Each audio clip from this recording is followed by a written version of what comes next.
Tuklasin natin!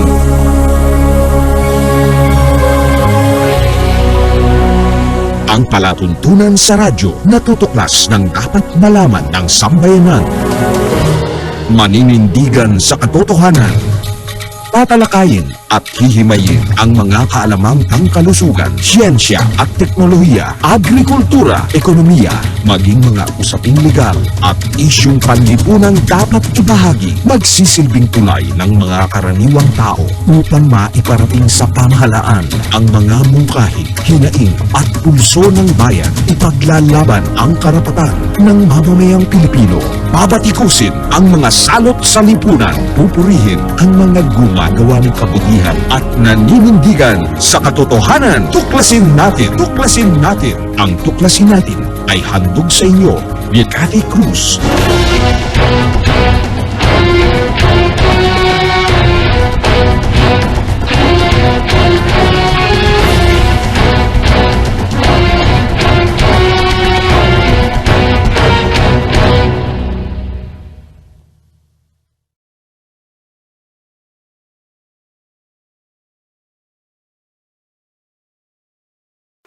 Araw-araw ang digmaan.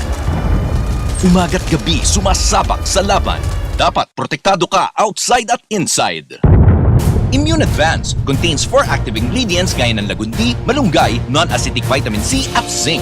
Tulong pampatibay resistensya para tulong proteksyon. Isama pa ang proper diet at exercise. Para katawan ay handa, Immune Advance helps support a healthy immune system. Immune Advance ang sandata. No approved therapeutic claims. Ang Immune Advance ay hindi gamot at hindi dapat gamiting panggamot sa anumang uri ng sakit. Available in Shopee, Lazada, and other leading drugstores. Make weekends and holidays count by bonding with family and friends. At Hillspa Resort, we can make that happen for you. Rest, relax, and have fun in a natural setting with so much greenery around you. Hillspa Resort boasts of 3 large and clear pools, 3 spacious function halls, and several clean and cozy rooms for a memorable and enjoyable overnight stay. Our various facilities can cater to various budgets. Hillspa Resort is located in Barangay Lalakay, Los Baños, Laguna. Why not check us out for that overdue bonding activity with family and friends? For inquiries, please call Joey at 0932-624-2019.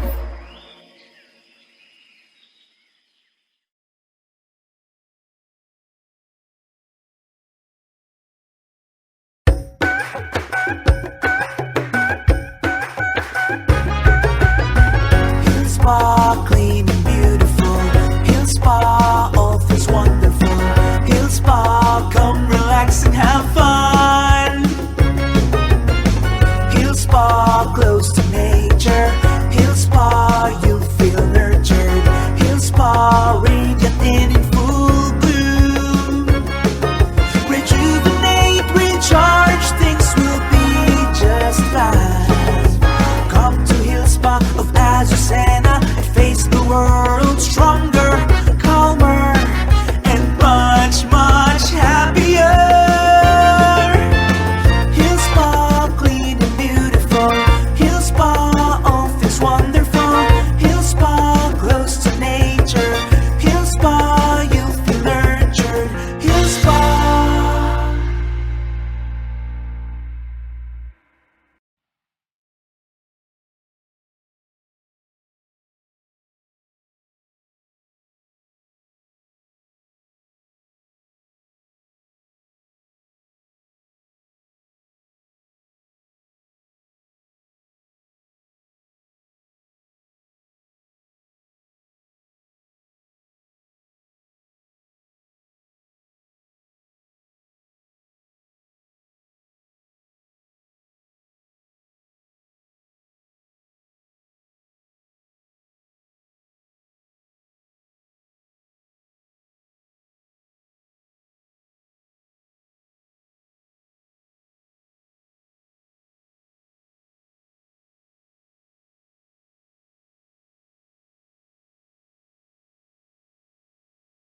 Diyos maray na aldaw sa indong gabos na makabanwa. Magandang araw Pilipinas! Magandang araw Luzon, Visayas at Mindanao. At sa lahat ng ating mga kababayan sa iba't ibang panig ng mundo. Welcome po sa ating palatuntunang Tuklasin Natin. Ito po ang inyong lingkod, Kathy Cruz, na inyo pong makakasama sa loob ng isang oras. Sa lahat po ng mga masugid nating taga-subaybay, maaari po kayo magpadala ng text sa 0915-258-4091 o mag-iwan po kayo ng komento sa ating mga social media pages, ang ating pong Katipunan Channel at syempre sarili kong bahay na BDT Radio Production. At maaari din po kayong magpadala ng sulat troniko kung may nais po kayong ibahagi sa amin na impormasyon umungkahi na nais po ninyong talakayin natin sa ating palatuntunan. Magpadala lamang po sa tuklasinnatin@yahoo.com. Nako, ngayon po ay isang oras na siksik liglig at baka mamaya ma-extend ang ating oras dahil nako, matindi po ang ating panauhin ngayong araw pong ito. Alam niyo po, siya po ay isa pong sa mga pinagpipitaganan kong tao dito sa ating bansa. Siya po ay hindi lamang basta magaling na abogado, isang magaling na accountant, kundi meron po siyang natatangi rin na katangian na talagang ibinuhos yata sa kanya ng Panginoon, ng Diyos, yung kanyang katangian na talagang yung kanyang psychic ability. At makikita nyo ang tinatawag nating katotohanan sa lahat po ng mga deklarasyon na mga sinasabi niya. Ako po, sinusundan ko po ang kanyang mga YouTube accounts, ang Nixtradamus, ang kanyang mga FB page. Naku, makikita nyo po talaga ang kanyang mga deklarasyon. Tugmang-tugma po sa mga nagaganap at maggaganap pa lang. Kaya minsan masarap pong panoorin siya. Kaya pag nakita nyo na po, bisitahin nyo po ang kanyang channel, bisitahin nyo po ang kanyang FB page. Kung pwede po, please like, share, and subscribe din po. At kung pwede rin po na yan, ibahagi nyo. Kahit po sa mga kaaway nyo, ibahagi nyo. Bumait naman sila, joke. Anyway, hindi ko na patatagalin. Siyempre, ang ating pong panauhin ngayon ay walang iba kundi si Attorney Nick Nangit. Magandang hapon sa iyo, Attorney Nick. Magandang hapon din sa iyo, Miss Cathy Cruz, at sa lahat ng nakikinig dito sa ating programa. At saka, naku, maraming salamat sa introduction mo. Tuloy nahihiya ako. Anyway, Miss Cathy, blooming ka, red na red. And of course, congratulations sa channel mo rin. Subscribe kayo lahat dito. Nako, thank you so much, Attorney Nick, dahil isang malaking karangalan ito para sa aking palatuntunan at syempre sa akin bilang isang kaibigan mo, Attorney Nick. At talagang every time, sa totoo lang, off-cam, on-cam, kami po ay magkaibigan at ako po ay talagang tagahanga po ako ni Attorney Nick Nangit. At kung minsan po yung mga kaibigan ko po na mga kakilala ko like from ISAA, from Circa, hindi ko ma-imagine na yung palang ibang mga mga officials at matataas ang posisyon doon ay naging guro at nakasama ni Attorney Nick. Wow. Kaya naku, Attorney Nick, kung alam mo lang kung paano pero alam mo matutuwa po kayo. Alam mo, sa likod po ng pagiging masayahin na tao, nako, kung alam niyo po kung gaano po kahigpit si Attorney Nick pagdating na siya ang nagtuturo pag siya ay professor sa UP. Pero magaling. Yun po ang isang word na lagi ko pong naririnig sa mga nakakakilala kay Attorney Nick. Talagang magaling siya. Diba? Anyway, Attorney Nick, pero you look young, parang hindi ka tumatanda, parang ako nagkakaedad, nakakalata yung dagdag ng edad ko. Parang ikaw noon at ngayon, parang iba, blooming ka. Anong meron? Baka may friend. Idamay mo ako dyan, joke. Anyway, medyo alam niyo po, sinisimulan ko lang po sa medyo light, tawanan. Pero alam niyo po, sa totoo lang, itong episode na to na matuturing ko pong espesyal talaga. Dahil po matagal din na panahon na hindi po kami uli nakapag-usap ng ganito sa ating palatuntunan. Pero every time na may mga nakikita tayong mga kaguluhan sa loob at labas po ng ating bansa, alam niyo, walang ibang nasa isip ako, si Attorney Nick.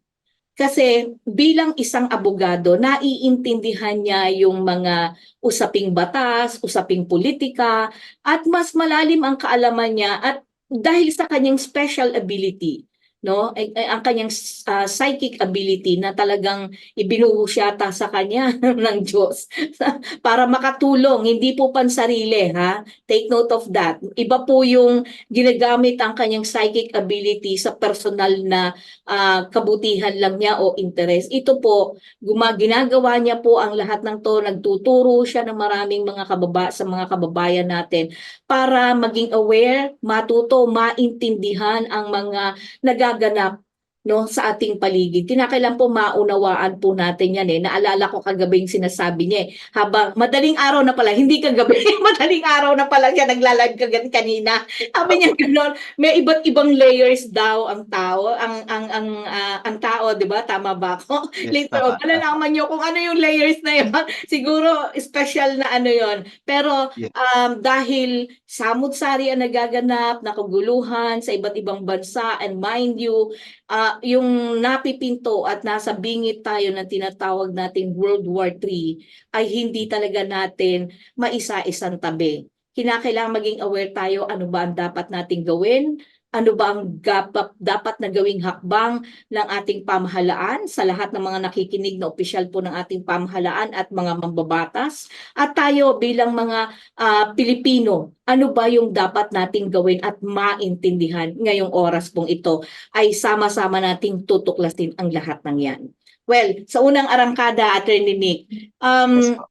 alam natin na ikaw bilang isang abogado, malawak na ang iyong karanasan, no? At in fact, naging parte ka, naging bahagi ka ng kataas-taasang Korte Suprema ng ating bansa. Ngayon, sa mga nangyayari ngayon, kamakailan lang lumabas itong issue ng People's Initiative, lumabas itong CHATCHA, Charter Change, at naggigirian ngayon ang Senado at Kongreso, 'di ba? Tungkol dito sa People's Initiative at Yes. nandito biglang lumabas naman ngayon ang Pangulong Duterte, may mga pronouncement siya na bagamat sa iba nagigimbal sila, pero sa mga taong alam na to, lalo na yung mga opisyal ng ating pamahalaan, na siyang nangangasiwa ng ganitong uri ng mga kaso ay aware na. So, ano ba ang magiging impact nito? At bilang isang Pilipino ba, paano natin titignan ang lahat ng ito? Ikaw bilang isang abogado, Attorney Nick. Okay. Bilang isang abogado, matetest natin yung aplikasyon ng ating saligang batas. Okay. Unahin natin yung usapin tungkol sa People's Initiative kasi yan ay talagang matunog, nagte-trending siya, no, sa social media. Bagamat hindi siya tinatalakay ng mainstream media, it's only social media. And if we connect that to the freedom of speech, medyo nababawasan na ang freedom of speech and freedom of the press ngayon. Parang kontrolado na kasi ang mga lumalabas na mga balita, kinokontrol na, pati ang mga pahayag sa mga social media. Pagka ikaw ay sumasalungat o medyo paghihinalaan na sumasalungat, nawawala ang iyong pagiging nakikita ka. Hindi ka na halos nakikita sa social media. Pero ito ang magandang nangyayari is matetest o mabibigyan ng pagsusulit ang ating buong bansa tungkol sa aplikasyon ng saligang batas. Unahin na natin yung usapin nga ng People's Initiative. Yung People's Initiative na yan ay isa lamang proseso sa pag-amyenda ng mga probisyon ng ating saligang batas. Okay? Kasi tatlo ang paraan kung gusto natin baguhin ang ating saligang batas, no? Meron tinatawag na Constitutional Convention, meron din yung tinatawag na ayan ay depende kung iboboto yan mismo ng Kongreso para yung Kongreso ang tatayong CONCON. Okay? Pwede din naman na mag-a-appoint ang Kongreso ng mga tao na bubuo ng CONCON. Yun yung pangalawa. At yung pangatlo, yung People's Initiative nga na sinasabi. Ang saligang batas kasi natin ay hindi maliwanag kung paano magbobotohan ang ating Kongreso. Nagkakaroon nga ng ng kaguluhan sa bandang yan kasi ang iniisip ng mga tao ang House of Representatives ang Kongreso. Mali yun. Ang House of Representatives o yung kapulungan ng kinatawan ay isang bahagi lamang ng Kongreso. Ang ikalawang bahagi ay yung Senado. Kumbaga ang Senado at saka ang House, parehong yan bahagi ng Kongreso.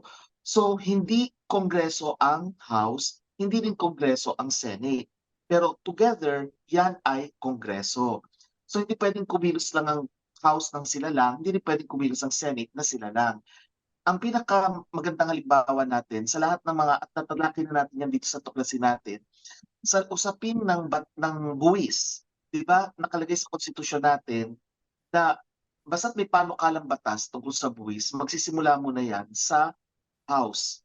Hindi pwedeng simulan 'yan ng Senate. Pag nasimula na 'yan, ibig sabihin na file, nagkaroon ng panukalang batas na isinumite sa Kongreso, filing ang tawag, saka pa lang pwedeng mag-file ang Senate. Pwede na sila mag-discuss habang ongoing pa yung deliberations sa House of Representatives. Pag natapos yan ng third reading, saka iaakyat yan o saka ipapasa sa Senate. So yung Senate, may version na siya ng sarili niya, may version din ng House, saka pagsasamahin. Pagkatapos, saka magpo-form ng tinatawag na Joint Conference Committee para pag-uusapan ng piling-piling miyembro ng Senado at piling-piling miyembro din ng House, pag-uusapan nila yung tinatawag na final version o yung final na version. At yung final na version, yun ngayon ang ibibigay nila sa Pangulo ng Pilipinas para pirmahan. O i-veto, tanggalin yung mga probisyon na ayaw. Okay, bago siya magiging batas. So, ganun ang pinakasimple. Kaya lang, pag tinignan natin yung artikulo ng saligang batas natin tungkol sa pag-amyenda ng konstitusyon, hindi maliwanag kung papaano boboto ang Kongreso. Ang nakalagay lang, halimbawa, is ang boto is 3/4. Ibig sabihin 75% ng Kongreso ang boboto. Pero hindi maliwanag doon kung ang botohan ba yan ay jointly o separately. Pag sinabing jointly, ibig sabihin yung 300 plus members ng House plus the 24 senators, iisang boto bawat isa. Yun ang jointly at sabay-sabay silang boboto. So yung senator, isa lang ang boto niya. Kapareho rin ang boto ng isang representative o representante. So pantay lang sila pag jointly. Pero pag separately, ibang usapan yon. Ang mangyayari is ang House, boboto sila, dapat 75% makuha nila yung boto. Ang Senate, boboto rin, dapat 75% din. Pag hindi sila nagtugma, parang pag hindi nakuha yung 75% ng Senado, walang mangyayari sa charter change. Walang mangyayari. Kasi hindi nakamit yung 75% na vote ng Senate. Yan ay kung separate sila, hiwalay silang boboto.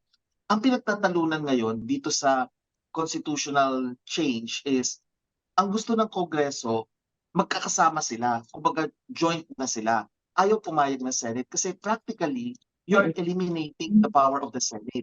Mawawala ng saysay ang Senado eh. Kasi ang boto niya, 24 lang naman sila. Anong laban ng 24 sa 300, di ba? Exactly. In terms of ratio and proportion, wala. Halo talaga sila. At saka, hindi mo dapat pagsamahin kasi nga, iba ang pananaw ng representante sa pananaw ng senador o senadora.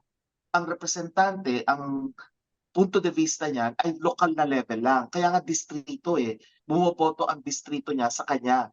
Sa kanya lang. Hindi pwedeng bumoto ang mga residente ng distrito ng Mandaluyong sa representante ng distrito ng Zamboanga. Hindi pwede yon. Kasi may kanya-kanyang distrito yan.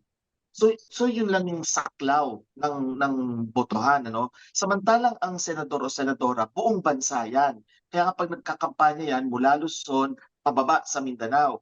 At ang bumoboto, lahat ng mamamayan bumoboto. Kaya nga sa balota, senators pipiliin ng lahat, 24 or 12, depende sa eleksyon, ano? Pagkatapos, isa lang ang pipiliin mo na representante ng distrito mo, kung saan ka nakatira. So ganun ang kaibahan nila. So hindi ko maintindihan bakit ipinipilit ng mga ilang miyembro ng House na gawing joint ang botohan nila. Hindi pa pwede 'yon kasi nga mawawala ng saysay ang Senado, di ba? At i-connecta natin sa charter change. Kaya nga dapat palitan na nga yung charter natin, yung ating saligang batas. Pero siyempre bilang isang abogado, I have to abide by the present Constitution. I swore na numpa ako na ipagtatanggol ko yung Constitution natin. Kaya nga, whether I like it or not, nakasulat kasi sa Constitution na ito yung proseso, kailangan sundin natin. Ngayon, hindi ibig sabihin na hindi ako sasang-ayon sa pagbabago ng konstitusyon kasi pwedeng baguhin yan at dapat talaga baguhin kasi hindi malinaw. Parang sinadya kasi ng mga framers of the Constitution noong 1987, sinadya talagang gawing malabo yung parting yon. Baka sakaling makalusot, okay? Ngayon, i-connect na natin ngayon sa People's Initiative. Kasi ang People's Initiative is, gamitin yan para makakuha ka ng mga boto na magkaroon ng charter change. Kasi mas madali. Bakit? Kasi kapag ang Kongreso mismo, buo, ay 75% magde-decide sila, magde-desisyon sila, sila mismo ang magta-transform sa sarili nila magiging constitutional convention. Ibig sabihin, hindi nila pag-uusapan ang panukalang batas, hindi nila pag-uusapan ang mga panukalang batas, kung hindi pag-uusapan nila mismo ang konstitusyon na kung paano nila babaguhin. Sila mismo ang gagawa ng mga pagbabago bilang isang constitutional convention o CONCON. Okay? Ngayon, pwede din naman na hindi nila i-convert ang Kongreso into a CONCON kung hindi magde-decide muna sila kung hahanap sila ng mga tao na bubuo ng isang CONCON. Kumbaga, ibang grupo yon. Pero ang requirement is hindi na 75%, kung hindi two-thirds vote na. Ibig sabihin, 66.67%. So mas mababa ang level, 66.67 or one-third vote, two-thirds vote, di ba? So, ibig sabihin, hindi Kongreso ang tatayong CONCON kung hindi pipili sila ng mga tao na tatayo bilang CONCON. Pero para sila makapili, kailangan boboto muna sila kung pwede ba silang pumili ng mga tao para bumuo ng CONCON. Outsider, kumbaga sa BPO or yung mga call center natin, magkakaroon ng BPO, may gagawa noon para sa kanila, hindi sila mismo. Kasi yung una na 75% voting o 3/4, sila mismo ang CONCON. Yung pangalawa is, hindi sila ang CONCON, bubuo ng ibang body, ibang organisasyon na CONCON. Pero para matuloy yun, boboto sila dapat 66.67% or two-thirds vote. No? Ang pangatlo is yung tinatawag nating People's Initiative. At ang requirement dyan ay dapat sa isang distrito ay 3% ng mga botante papayag na magkaroon ng People's Initiative. 3%.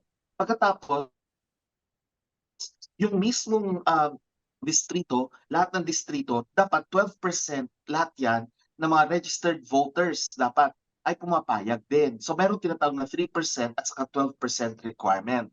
Pag nakuha yan, then pwede na magkaroon ng tinatawag na People's Initiative nga na magkakaroon ng changes or amendments sa ating konstitusyon. Yun ang pinakamadali. Kasi ang dali kumuha lang ng mga pirma-pirma, pwede pa nga inventohin yun, di ba? Basta makakuha lang ng pirma, then okay, itutuloy yun. Yun ang pinakamadali. Ngayon, dahil nga matagal nang usapin yan ng federalism na sana tinuloy nila noon na inayawan nila dahil nga alam natin mawawalan kasi sila ng mga baluarte. Mawawalan sila ng kapangyarihan kaya ayaw nila. Ngayon ito na panibagong administrasyon na tayo, biglang-bigla isusulong na naman nila. Ang masaklap dito, imbis na taong bayan ang may gusto, syempre lahat naman tayo, mga mamamayan, wala naman tayong pakialam, basta tayo ay naghahanap buhay, nabubuhay tayo, okay lang, basta maayos lang ang takbo ng buhay, di ba? Sumunod itong People's Initiative. At saka, marami na naglabasa ng mga balita na initiated daw ito ng House of Representatives. Sino ba ang namumuno doon? Di ba yung speaker nila?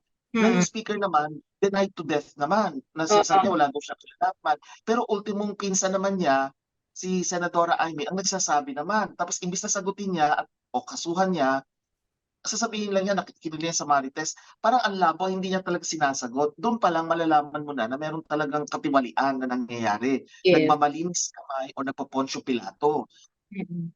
Kasi madali pagka nakuha mo yung People's Initiative, pwede ka mag-introduce ng mga changes.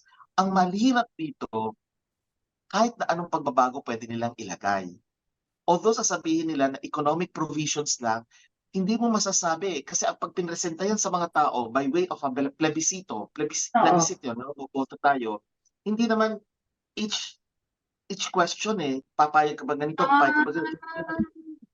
Pwede kasi i-present nila na do you agree to the entire? Kumbaga take it all or nothing. Oo, Pwedeng gano'n ang gawin eh. oo, Tayo naman wala tayong magagawa kasi nandiyan yung balota, wala naman, di naman tayo pwedeng mag-comment na no, I don't like yung essay contest, walang gano'n. oo. Ano lang tayo, check lang or hindi, or cross, di ba? Or X, di ba? Oo. Ganun lang ang gagawin natin. Parang, Buti sana kung bawat provision. At saka mm, buti sana kung ipaliliwanag ang bawat provision na yan sa atin. At oo. buti sana kung lahat ng provision sasabihin sa atin. Eh kung hindi sinabi natin, bigla na may susulpot na panibago na hindi na natin alamalayan na, ay, pinag-usapan pala to. Eh di tayo ang kawawa, di ba? So napaka mahirap, nakakalabo. Oo, oo. Susulong ngayon considering magkakaroon nga ng eleksyon sa 2025, di ba? Bakit biglang-bigla isiningit 'yon? Ano ang dahilan? Ano ang layunin ng House of Representatives? Buti umalsa ang Senado at sinabi ng Senado, hindi kami papayag diyan. Kasi nga may usapin din na kumakalat na may mga bayaran, may mga pagbabayad na nagaganap, binibili nga at yung pagpapanggap na ito ay ayuda lalo na sa mga hindi nakapag-aral o yung mga mahihirap, siyempre kukunin nila yung ayuda. Tapos Mm, pipirma sila, hindi nila alam kung ano yung pinipirmahan nila. Yung pala yung pagpipirma nila, pumapayag na yun, pala sila sa tinatawag na oo. People's Initiative. Di ba? Panloloko. Kaya sabi ko, bakit ganito ang ginagawa? Mm, Mamaya i-connecta natin sa usapin naman ng astrolohiya, no? Kasi may oo. connection din yan. Oo.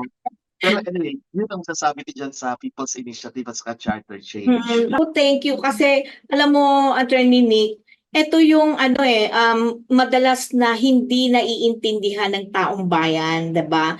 Kung minsan tama ka dun sabi mo kanina madalas ang mga kababayan natin walang pakialam kasi basta sila meron silang sahod, Yes. nagtatrabaho sila para may pampakain sila, pampasustena sa kanilang pamilya. Tama.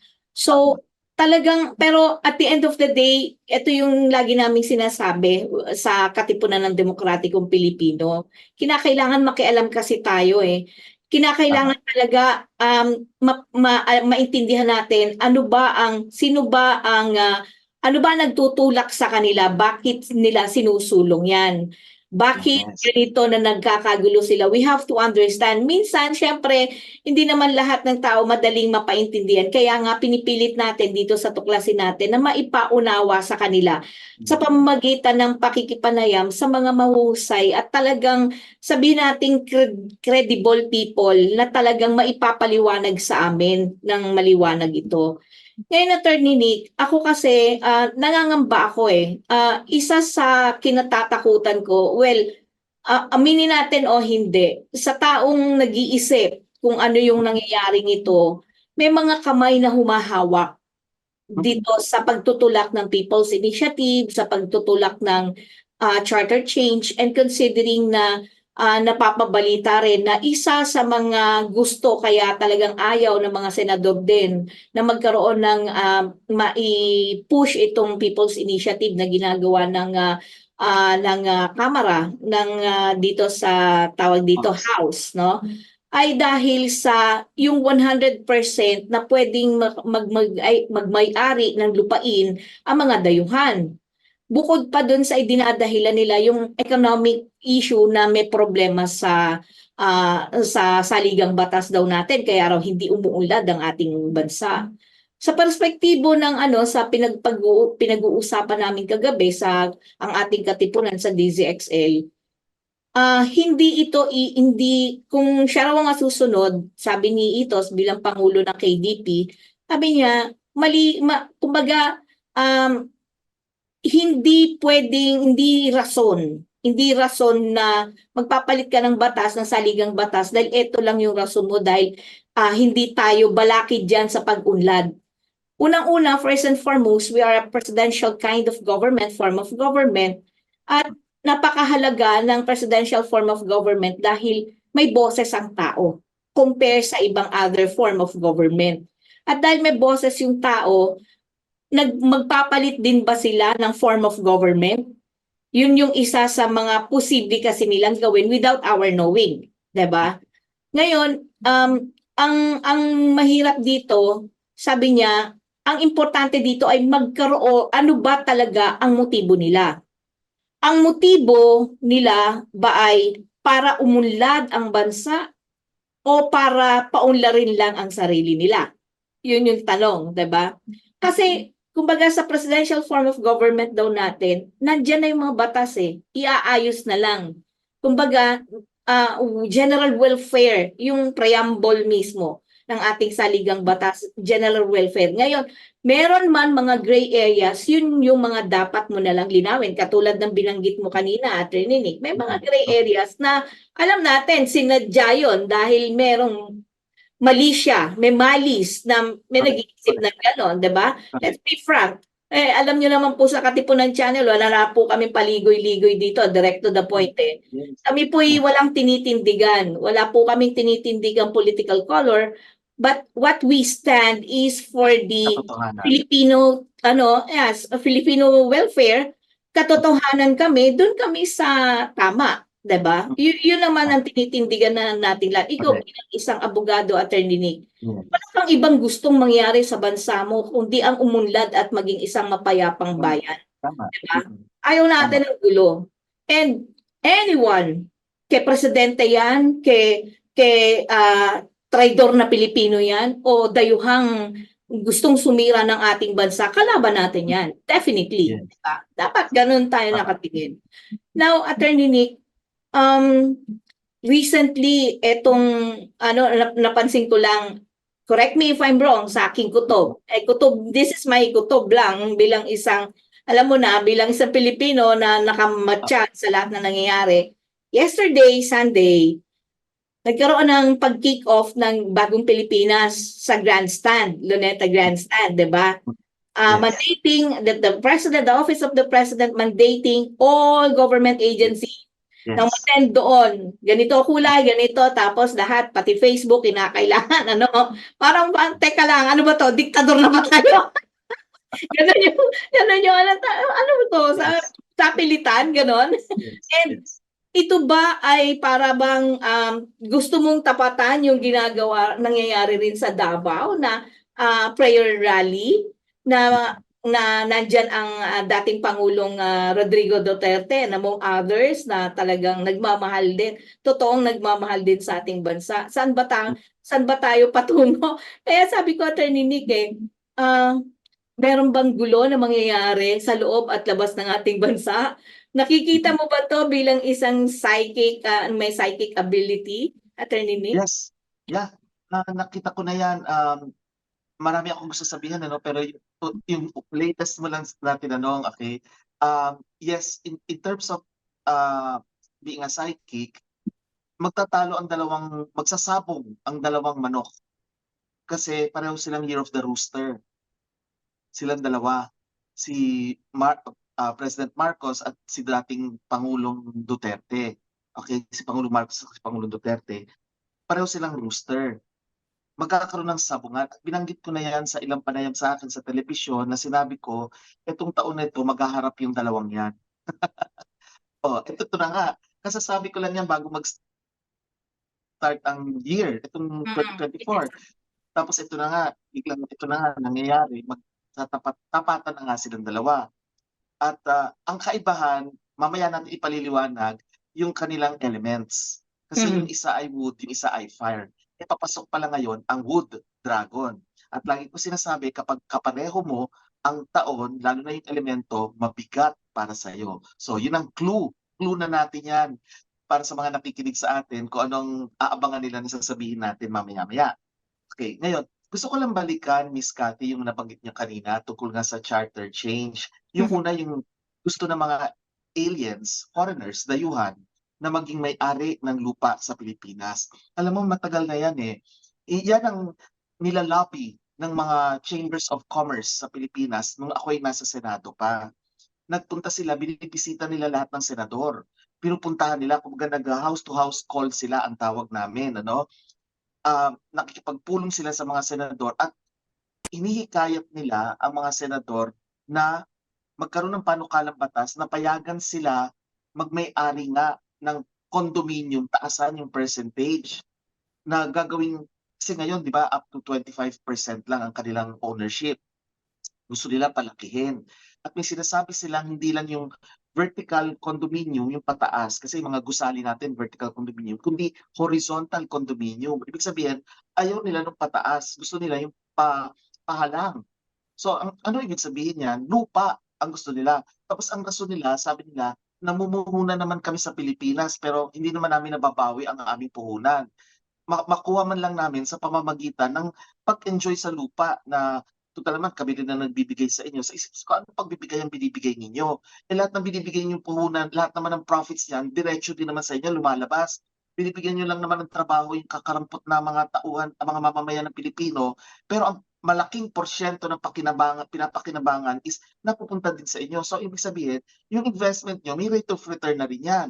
Yung ROI nyo, sa inyo rin pupunta. So, ano yung sinasabi ninyo na kailangan ninyo na magkaroon kayo ng added benefits?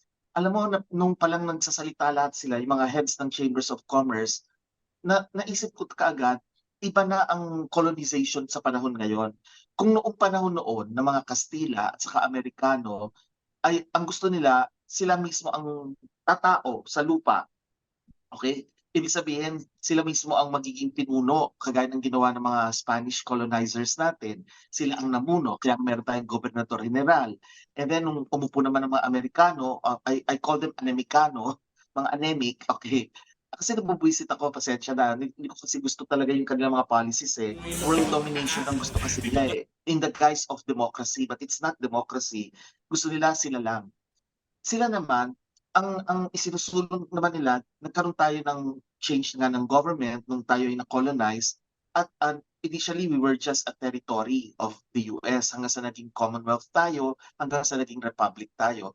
Pero ang mga batas natin dito ay pinapasa sa President ng United States para maging batas natin. Nung una, okay, nung unang pasok pa lang sila, before we became a republic. So, control ang gusto nila at saka sila may-ari talaga ng mga lupain. Kaya nga ang daming mga Kastila na minana ng mga anak nila, mga apo nila sa ngayon, pero mga Kastila talaga sila. Pero ngayon, Pilipino na sila.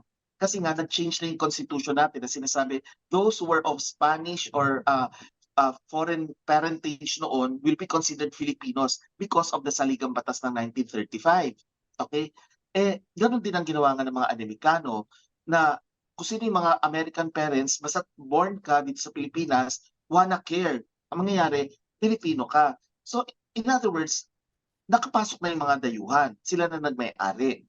Ngayong panahon nito, hindi na ganoon. Ang gusto nila is economic control. So, sila magkokontrol ng ekonomiya ng Pilipinas. Okay? At ang paraan nila, gagamitin nila is yung investments nila. At ang gusto nila, pag nag-invest sila, ang kapalit, yung lupa ng mismo natin. Bakit nila gusto yan? Una, mayaman sila.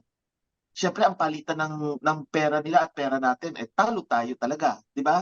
Sila, konting kembot lang nila, ang laki ng kinikita. Tayo, talagang magkakayod tayo. Tagaktak ang pawis natin, buhay, dugo, ang ating ipupuhunan. Kikita tayo, hindi pa sapat. Di ba? Samantalang sila, konting ano lang, kasi malaki ang palitan. Yan ang unang dahilan. Pangalawang dahilan is, gusto nila kasi ang klima ng Pilipinas. Sino ba naman ang may gusto sa niebe, yung snow? Hindi sila makalabas, samantalang dito, buhay mayaman sila, pupunta lang ng Boracay, enjoy, malamig ang panahon, masarap. Buhay hari at reyna sila. O yun ang gusto nila. Pangatlo, alam nila na tanga ang mga Pilipino dahil consumers lang tayo, hindi tayo producers. Kaya ngayon ang lagi natin sinasabi na dapat tayo nagpo-produce at binebenta natin sa ibang bansa. Hindi tayo bili ng bili.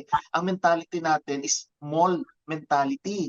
Ibig sabihin, punta tayo ng mall, hindi lamang para magpalamig, kung hindi para bumili lang ng bumili. Hindi tayo nagpo-produce, kaya tayo hindi umuunlad eh. Samantalang ang halos lahat ng bansa na umunlad na, nagpo-produce sila, they export. Tayo, di tayo nag-export as much as we can considering we have so much vast natural resources.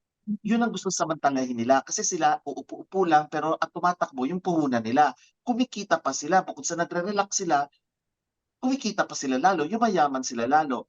Ngayon, ang bottom line is, bakit sila ang may-ari ng Pilipinas? Milyong-milyong Pilipino mga walang bahay at lupa.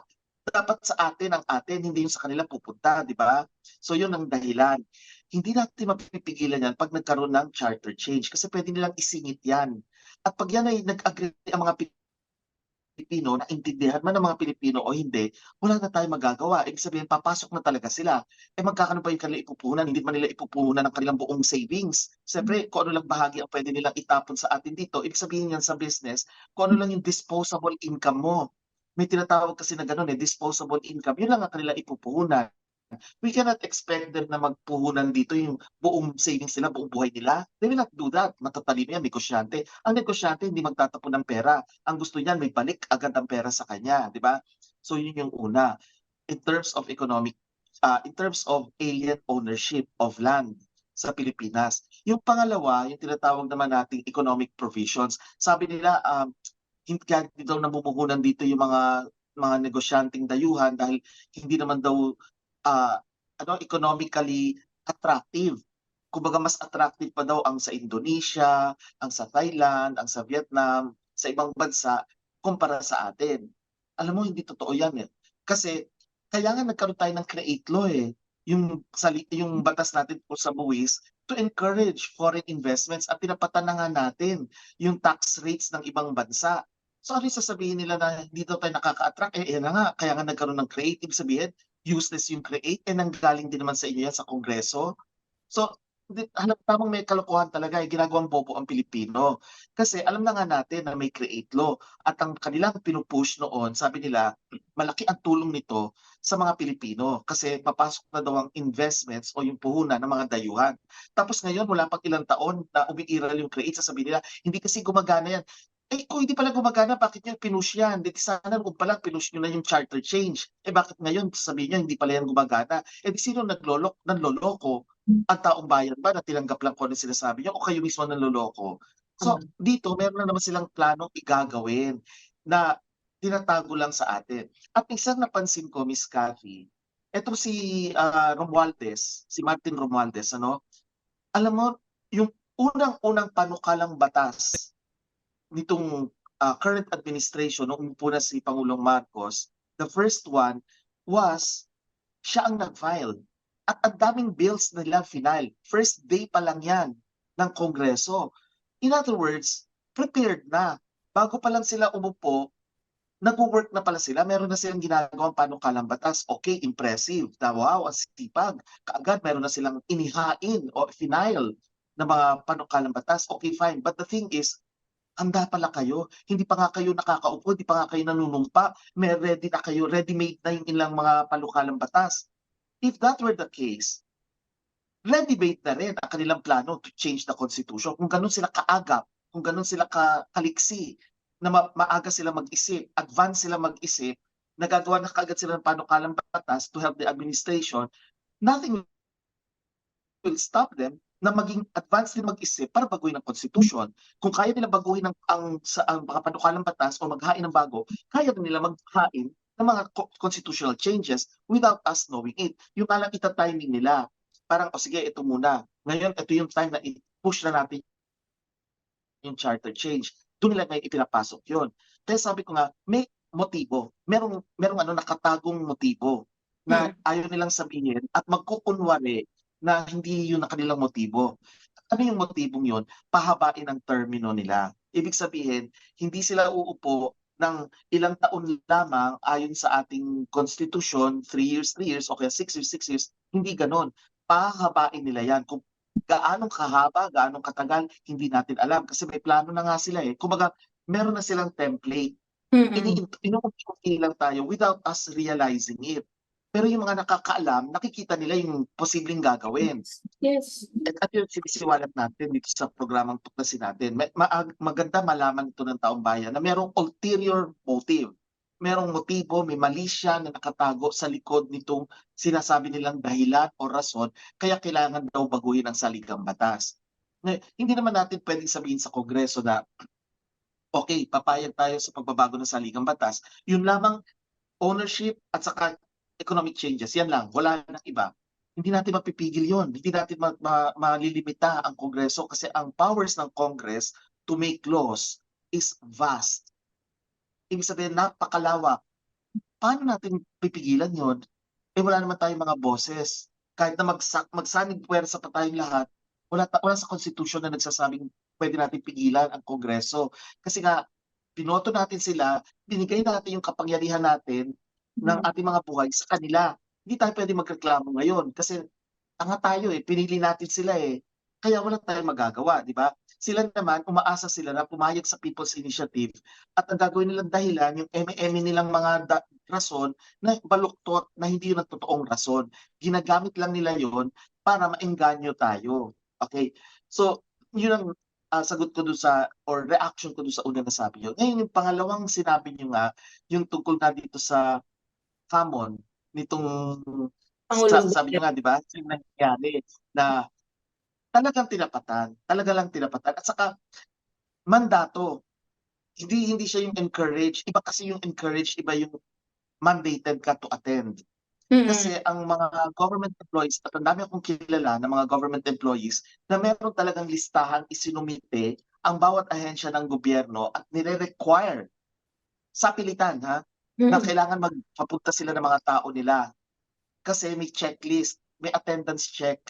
At hindi ko lang alam kung merong pangkasamang, ang alam ko may options na binigay na parang benefit. Pag nagpunta ka, entitled ka to ganito. Parang ano tawag dito, parang may ayuda or something. Hindi ayuda ang tawag Capital allowance. May benefit ka makukuha. Talaga? O may benefit ka makukuha. Halimbawa ng benefit mo is, pag pumunta ka, equivalent siya to an overtime. Ibig sabihin, yung mga mag-overtime, hindi na kailangan mag-overtime kasi bayad na eh. Kumbaga nag-overtime na sila eh. Okay. O kaya may mga bibigay sa kanila. Basta may mga insentibo, yung pala yung word, may mga insentibo na binigay sa kanila. Pero mandated. So listed, di ba? And I remember my parents. Kasi ang parents ko, panahon ni President Marcos, ano rin sila eh. May mga events din na they were mandated. Kasi naalala ko, Sabado yata yun or Linggo, basta alam ko weekend, aalis ang halimbawa, ang daddy ko, lalabas siya, tapos sabi niya, kailangan daw sa opisina. Sabi ko, anong opisina? Tapos hindi naman siya nakasuot ng formal wear, naka-rubber shoes. So, may pupuntahang rally. Yung pala yun. Kaya, kung ginagawa ito ng tatay nitong si Pangulong Marcos, hindi ako magtataka na gagawin din ito ng anak. Kasi ginawa na ito noon. So, kaya ito, umuulit. Mandated. Bakit kailangan mandated kung talagang bagong Pilipinas yan? Eh di dapat kusang loob ang mga mamamayan na pupunta dahil gusto nila. Tapos may inintroduce na Digibox. Ano yung Digibox na yan? Pwede naman, kasi nga digital age na tayo, eh bakit kailangan physical kang pupunta? You can transmit it by social media. And Yes. people will understand kasi social media age na tayo. So ginagawang tanga ang Pilipino. Social media age na nga tayo, digital age, tapos digital product, tapos ipupuntahin nila physically. Parang mga tanga, di ba? Hindi na parang mga tanga, talagang tanga, di ba? Kasi, kalokohan talaga eh, nakakabugnot, sa totoo lang, nakakabugnot, nakakapag-init ng ulo, na para lang magkaroon ng taong manonood, kailangan maghakot at bibigyan ng insentibo, no? At lumabas na nga yan sa mga ulat ng pambayan, sinasabi nga, may mga insentibo nga. Kasi pag hindi ka pumunta, kawawa ka. Pag iinitan ka, baka matanggal ka pa sa trabaho, di ba? So, wala silang choice, di ba? Nasaan dyan ang pagbabago ng Pilipino? Bakit kailangan yung gawin yan kung mataas pala ang rating nyo, kung bilib ang mga tao sa inyo, hindi nyo na kailangan gawin yan, di ba? Yes. Ibig sabihin, alam din ninyo na malabo na sa basong pinaghugasan ng ang inyong mga buhay, ang karir nyo, kaya ganyan kayo. Ngayon, yung nangyari naman sa Davao was voluntary. And nagulat din ako sa mga pahayag doon ni Pangulong Duterte na today ko lang nakita. Na sabi ko ganyan, meron palang sinabi si Pangulong Duterte. O di syempre, at ang liwaliwanag din sa kanyang pahayag na I don't care, parang sinasabi niya kung kasuhan niyo ako ng libel, see you in court, di ba? Yan ang maganda kasi abogado siya, samantalang ang kanyang kalaban is hindi naman abogado, hindi nga nakapagtapos, di ba? Hindi nga nakapag-aral eh. Although sinasabi equivalent na yun, o fine, equivalent, basta wala kang degree, period. Yun. Di ba? Kaya maganda to eh, maghaharap yung dalawa. But I doubt kung haharapin yan, ano? I doubt kung haharapin. Kasi simple lang naman yan eh. Pwede i-order ng court eh. Iutusan na yung follicle, yung sa ulo, sa buhok mo. I-order yan eh. Kasi hindi tatanggal dyan yung influence of whatever that you are taking eh. Or whatever you are ingesting. Yes. So baka hindi sasakit. Baka ang mangyayari yan, dakdak na lang, puro putak-putak. Oo. Which roosters are known for. Ang mga rooster kasi, ang mga manok, yung nga ipinanganak sa Year of the Rooster, putak sila, putak. Oo, ganyan sila. Kaya hindi ako magtataka kung magiging gano'n lang sa kanila at hindi yung magsasampahan ng kaso. Okay. And besides, kahit nasampahan din ng kaso si Pangulong Duterte, matutuloy yung kaso but he will not, may ano, may exemption na if you're 70 years old eh. May exemption na yan eh. Hindi ka na, no, so, kaya malakas ang loob ng isang pangulo na abogado, di ba? So yun. Um, pero talagang tinapatan. Tinapatan talaga yung prayer rally kasi ayaw nilang kumalat yun, gagawa sila ng sarili nila. At ito pa, yung sakit talaga ng Pilipino, tuwing may mga rallies, maglalagay ng mga artista at mga singers, songers, kung sino-sino, para lang makahakot na ulit ng mga tao. Siyempre, mga Pilipino gustong mga palabas, di ba? So yung mga palabas, kapag may nakikita sila, okay, pupunta sila. Hindi para mapakinggan yung sasabihin, kundi para panoorin yung mga artista. So, hakot ulit, di ba? Yun ang mga naghaganap naman ngayon doon sa dalawang rally na yan. Nako, very enlightening ang iyong mga sinabi, Attorney Nick. And sa habang nagsasalita ka, it is really in line with what our thinking is. Yung ano, yung mga naiisip mo, para tayong nag-usap, Attorney Nick. Ganyan din ang aming ano paningin at talagang, pero ang isang ano rito, nakikita rin namin ano, Attorney Nick, no? Katulad ng sinabi mo kanina, talagang yung posibleng magkaroon ng gulo within and sa labas, mula sa labas, 'di ba? Alam naman natin yung girian between US, China, tapos China, Taiwan, Vietnam, at marami pang iba yan sa Ukraine din, 'di ba? So, nakikita natin ngayon ang impact sa atin. Kaya nga talagang kumbaga kung titignan mo ang financial system talaga ng buong mundo, bagsak siya ngayon. Kaya ang inflation, sige ang taas at mas malala pa ang mga darating na pagkakataon. Okay, tatanungin kita bilang isang psychic expert, Attorney Nick. Sa lahat ng mga sinabi mo, sabi mo nga kanina Year of the Rooster ngayon, kaya talagang magsasabong. Indeed, nangyayari nga. 'Di ba?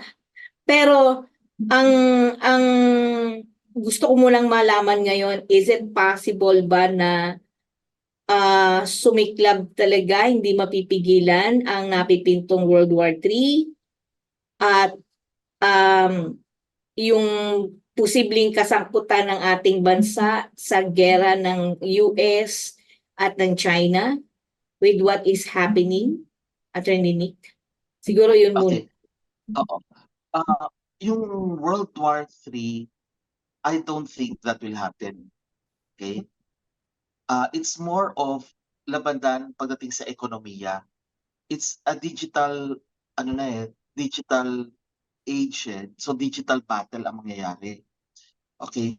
Kasi kapag nagkaroon ng physical na alitan, everybody will lose. Everybody will lose. Kaya i-avoid yan. Pero pag digital lang yan, hindi may magsa-survive kahit papaano. Ang isang katangian kasi ng Dragon Year, itong papasok na Dragon Year, okay? February 10, ay ang dragon gusto ng mga negotiations or amicable settlement. Mas gusto yan ng dragon. Kasi ang dragon, mataas ang kanyang pananaw, malawak. Pinupush niya yung mga agenda niya, gusto niya, okay, gawin to, gawin to. May pagka, yung mapusok, may pagkamapusok. Subalit, kapag nakita niya na may peligro, iisipin agad niya na, teka, pag-usapan muna natin. So, nandun yung usapin muna. So, sana humantong tayo sa ganon, yung mag-uusap muna at hindi yung kaagad-agad pupush ang digmaan. Okay? At ang isa pa, sa Batsi chart ng Chinese astrology, ang east o silangan ay nandoon yung tinatawag na good luck. So, ibig sabihin, okay ang silangan. Samantalang ang west o ang kanluran, hindi maganda. Pag tinignan mo ang mapa ng mundo, nasaan ba ang East at nasaan ang West? Ang East, yung bandang kanan, nandoon ang China. At ang West, yun yung bandang Amerika. So, since alam natin, ayon sa Batsi chart, na ang China ay nasa silangan at maganda ang silangan, malakas ang China kumpara sa Amerika. At pag titingnan natin ang ekonomiya, mas malakas naman talaga ang China. Bagamat nagtataasan na nga, nagkakaroon ng inflation, mas kaya ng China kumpara sa Amerika. Ang Amerika nasa recession na eh. Oo. Maraming nagsasarang negosyo sa kanila, pero hindi ganoon sa China ang nangyayari. Kaya nga inggit na inggit ang mga Amerikano, galit na galit ang mga Amerikano kasi hindi na sila ang tinitingalang world leaders eh. Kumbaga nalilipat na, nababaling na ang atensyon sa China. At ang China, sinamantala na rin ito. Maaga nila sinamantala, ilang taon nang nakalipas, nakipag kasunduan na siya sa Saudi Arabia, India, Russia, para buuin ang BRICS, BRICS, which is a different organization na maganda ang layunin. At ang primary layunin nila is palitan ng world currency na ikinatatakot ng Amerika, kaya galit na galit ang Amerika. Kaya ang Amerika nakikisawsaw sa usaping internal ng China at saka Taiwan kasi ang usapin naman nila yan is talagang internal lang. Taiwan is just a province of China sa totoo lang. Kasi nung panahon noon, nung hindi pa pumapasok ang communism sa China, ang Taiwan lived a democratic society noon. Pumapasok pa ang mga Amerikano dyan. Mga Hapon pumapasok pa sa China. And then there came a time na ayan na nga yung komunismo. Nung nagsimula yan, may mga nagrebelde. Ito yung mga Taiwanese. At dahil nga nagkaroon sila ng gyera, lumabas ng mainland China itong mga Taiwanese rebels at nagpunta sila sa isang probinsya known as Formosa. So yun talaga ang pangalan ng Taiwan na naging Taiwan na ngayon, pero it used to be called Formosa. So yan ngayon, dyan sila naglipatan at nagdeklara sila ng sarili nilang gobyerno na hindi naman sila pinansin ng mainland communist China. Parang sinasabi, ay bahala sila, basta bahagi sila natin, pero payapa na tayo, nakuha na natin yung ating teritoryo, okay na tayo. Yan ang sinasabi ng mainland China. Now, if we connect that to the United Nations, nung in-establish ang United Nations, it was the whole of China that was still democratic. Okay? Eh kaso, humiwalay na nga ang Taiwan, nagtayo na ng sarili. During the plenary sessions, okay, ng UN, United Nations, ang nag-a-attend sa secretariat was Taiwan. Hindi nag-a-attend ng Communist China. It was Taiwan who was attending. Okay? So, for a few years, sila ang pumipirma, sila yung nagiging bahagi ng mga policies, mga polisiya, until nagpadala na ng representante ang mainland China at sinasabi ng mainland China, wait, Taiwan is just a province. Kami talaga ang dapat na magre-represent. So nagkaroon ng botohan sa secretariat at ang kinilala nila is mainland China. At doon nagkaroon ng One China policy na ito lang ang ating kikilalanin. Hindi natin kikilalanin ng Taiwan. Pero pinayagan nila ang Taiwan na nakaupo pa rin. Parang mga observers lang, Miron. Parang sige, upo lang ka. Hindi nila binastos ang Taiwan. Sinabi nila, sige, kinig lang kayo dito, pero hindi namin kayo kikilalanin. Ang boto nyo is manggagaling sa mainland China. So for several years, ganun ang nangyari. Ang Taiwan, umupo lang. Hindi naman sila nagreklamo kasi naman ang liit-liit naman talaga nila kumpara sa mainland China, di ba? Parang mga bubuit na galang, di ba? Compared sa ngayon, di ba? So, hindi sila humirit, pero nandun sila, naka-attend. Eh ngayon, in the meantime, ang Taiwan, yung probinsya na yon na Formosa, ay nakikipag-ugnayan na sa ibang bansa economically. So meron silang mga ugnayan na wala namang pakialam ang mainland China. Okay? Sige, nakipag-ugnayan. Yung ibang mga bansa, kinikilala sila for economic purposes. Okay? Although kinikilala din ang mainland China for political purposes. Kung pag politika ang pinag-usapan, mainland tayo. Pag ekonomiya at meron tayong business with Taiwan, okay, Taiwan tayo. Ang nangyari naman dito is delikado na ang posisyon ng Amerika kasi marami silang negosyo na konektado sa Taiwan. At kapag kinuha ngayon ng China ang Taiwan by force, which is internal, kasi probinsya nila yan eh, parang kumbaga sa Pilipinas, gusto lumayas ng Mindanao sa atin, eh pwedeng sabihin ng central government natin, national government na, oy, hindi pwede, bahagi kayo ng Pilipinas. Internal lang yan, hindi pwede makialam ang Indonesia, Africa, kung ano naman bansa, di ba? Ganon din ang China. Sinasabi ng China, huwag kayong makialam dito, pakialamero kayo, Anemika. Usapin lang namin ito. Eh ang Anemika talaga Anemic. nakikisaw-saw. Oo. At ang ginagawa ng Anemika, kinukonsyaba din ng Pilipinas, sinasabing, hello brothers, brothers daw, eh tayo ay kinoconsider nilang brown monkeys eh. Unggoy nga tayo para sa kanila eh. Pag tinignan natin ang kasaysayan, yan ang tinawag nila sa atin eh. Ngayon, brothers na tayo. Little brown brothers pa nga ang tawag. Bakit little? Bakit physically, eh, may mga matatangkad din sa atin? Ibig sabihin, mababa talaga tingin nila sa atin. Tayo naman nagpapauto. Bakit tayo pumapayag sa mga kagustuhan nila? In fact, nagsalita nga itong si Pangulong Marcos recently tungkol sa Taiwan kasi nga nag-election sila ng sarili nilang Pangulo, di ba? Tapos Yes. congratulate niya na nagalit naman ng mainland China. Oo. Hindi siya maingat eh. Dapat niliwanag na niya, tuloy nagpaliwanag pa siya. Tapos sinabi niya, hindi for cultural affairs lang ganyan. Buti naman tinanggap din ng China yung paliwanag. See, hindi nang giyera agad ang China. Ang ginawa ng China, inunawa muna. Kasi nga, historically, we have been trading with China. We are not enemies of China. We are Correct. with them.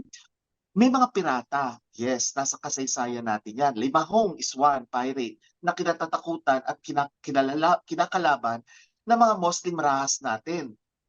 Pero the pirate Limahong and the other pirates are not Chinese.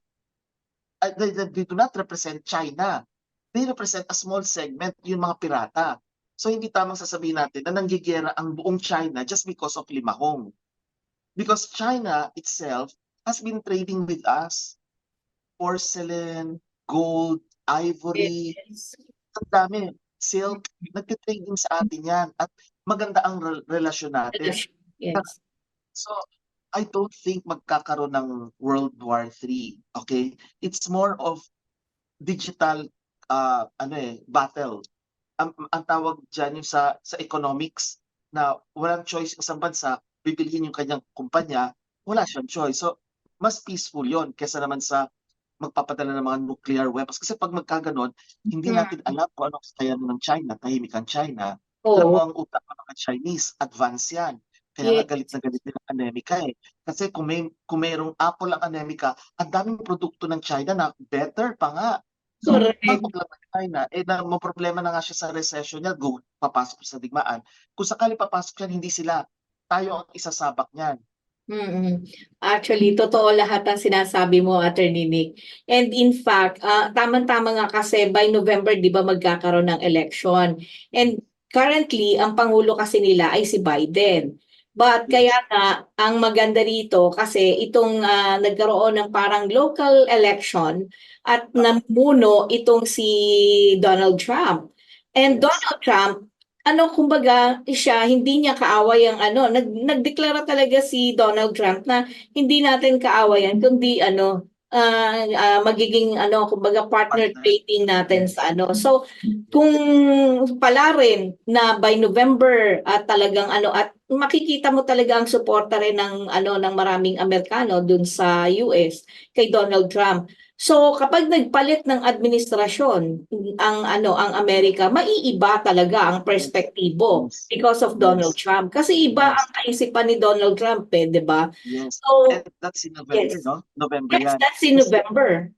Kasi I looked at the charts din eh. Kasi ang volatile, yung medyo unstable months natin are June, July, August, September, October. So, sorry, July pala. July hanggang October, yan yung volatile months kasi ang daming retrogrades na magaganap during that time. At tumutugma rin yan sa Chinese astrology. Those are volatile. Volatile ang tawag namin eh, medyo unstable months. So, November will be a deciding point. So, maganda yon kasi sana hindi magkaroon ng physical attacks during those months. Pag nakalagpas tayo dun sa October na yan, then okay na ulit. Hindi matutuloy yung digma. Oo.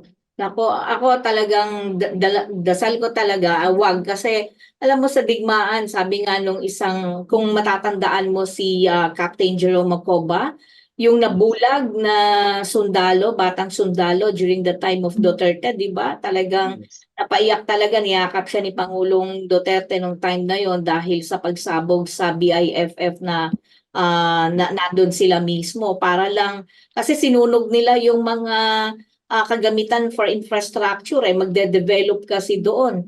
Pero dahil sa mga BIFF, ayun, kaya nagkaroon ng may mga nakatanim na mga landmines doon. At isa talaga, nasabugan talaga siya ng ano sa kwento ni Captain Jerome. Sabi nga niya, ano talagang sila bilang isang sundalo, of course, susunod sila kung ano ang sasabihin ng kanilang ng kanilang leader ng bansa. 'Di ba? Pero syempre bilang isang sundalo, ayaw niya talaga na magkaroon ng giyera. Kung pwedeng pag-usapan yung mga problema, politika o ekonomiya, kung ano man 'yan, pag-usapan sa lamesa. Yun yung yun naman yung Yes. iniwan niyang mensahe talaga nung aking nakapanayam siya. But on the other hand, Attorney Nick, dito sa sinasabi mong July to October na talagang unstable man siya. So Yes. ngayon is only January, papasok ang February February. natin. Yes, February. So, February, March. Pero kung mapapansin mo, kasi ngayon napapabalita nga na kesyo merong mangyayari raw na rally ang SMNI diyan sa harap ng Supreme Court, 'di ba? Dahil din naman sa issue, 'di ba? Gusto ko lang din samantalahin, Attorney Nick, ano ba ang kaisipan mo dun sa nangyari sa issue ng SMNI? Ikaw bilang isang abogado at sana pagdating sa mga ganitong bagay na mga patay, usaping batas. Yeah. Alam mo kasi masyadong stretch yung franchise or charter na ibinigay sa SMNI. Masyadong stretch ng NTC. Kasi they can only suspend a network kapag yung violation talaga are blatant, yung mga violations. Pero 'di ba alam naman natin 'yan sa mainstream media na ang mga programa meron 'yan caveat, 'di ba laging meron 'yan sinasabi na ang opinyon ng mga host ng programang ito at saka mga bisita or Disclaimer. guests ay sarili nila, hindi kasama yung network. Kumbaga yung network nagpo-provide lang ng platform. Mm. So nagtataka ako kung bakit yung mga programa ay hindi lang yun, kundi yung buong network na ang inalis, 'di ba? Parang sabi ko, bakit kailangan umabot sa puntong yun? Yung unang 30 days suspension biglang ginawang indefinite. Wala nang wala nang period na covered basta hindi kayo makakapag-ere. Bakit gano'n ang ginawa nila? Tapos sinabayan pa na may mga charges against Pastor Kibuloy na meron lumabas na ito daw, sila daw, ganyan-ganyan. Tapos ito pang senadorang dakdak ng dakdak na na kuminis yung mukha, hindi naman gano'n ang mukha noon, sa totoo lang, 'di ba? Totoo naman, 'di ba? Kapag tinignan niyo yung mga larawan niya noon na magaspang tapos ngayon bigla ang kinis-kinis na. O hindi ko alam kung foundation day araw-araw, pero anyway, ito namang senadora 'to, biglang naghakot din ng mga taong tetestigo laban kay Pastor Kibuloy. Parang, bakit sabay-sabay kayo? Halatang-halata talaga na meron na namang usapin sa likod na hindi natin nalalaman. Kasi Mm. kung yan ay yung hindi nag-usap-usap, eh, di hindi sila dapat sabay-sabay, 'di ba? Sabay-sabay naglalabasan, gagawa rin lang ng mga istoryahe nila, obvious naman. Sana naman gawin nilang pag-isipan naman nila maigi para hindi sila masyadong halatang-halata, 'di ba? Correct. Halatang-halata, yung kalokohan, eh. So ako hindi ako sang-ayon dun sa pagsuspinde sa prangkisa ng SMNI, and they should go to the Supreme Court, okay? Dapat Mm. akyat na nila sa Supreme Court 'yan. Kasi walang dahilan. Saka ano yung dahilan na pagka nagtatanong ka lang or nagko-comment ka lang, lumalabag ka na, may nilalabag ka bang batas? Wala ka namang nilalabag na batas, kaya nga freedom of speech, freedom of Yes. expression, freedom of the press. Yes. Nagkakaroon tuloy ng chilling effect, yung tinatawag nating chilling effect, yung hindi ka palang nakakapagsalita, takot ka na, nachi-chill Mm. ka na, nanginginig ka na, ano nang nangyayari. At we should also connect that to what happened to ABS-CBN kasi binili na siya, yung teleradyo nila, may kumpanya na ni Romualdez. Okay, kasi si Romualdez kasi nasa balita rin 'yan, meron siyang kumpanya sa Visayas na nagtayo rin ng isa pang kumpanya dito sa Manila na yung kumpanyang 'yon ang bumili na ng or pag-partner, hindi maliwanag yung partner yun kung nag-partner o binili na nila ang teleradyo. In other words, ang suma total is mga Romualdez ang may-ari na yan. So kung sila na may-ari na yan, ang kalaban na lang nila is GMA. Ang TV5 naman, hindi rin, wala naman yan eh. Ever since naman ang TV5, parang saling kit lang yan eh, saling pusa lang yan eh.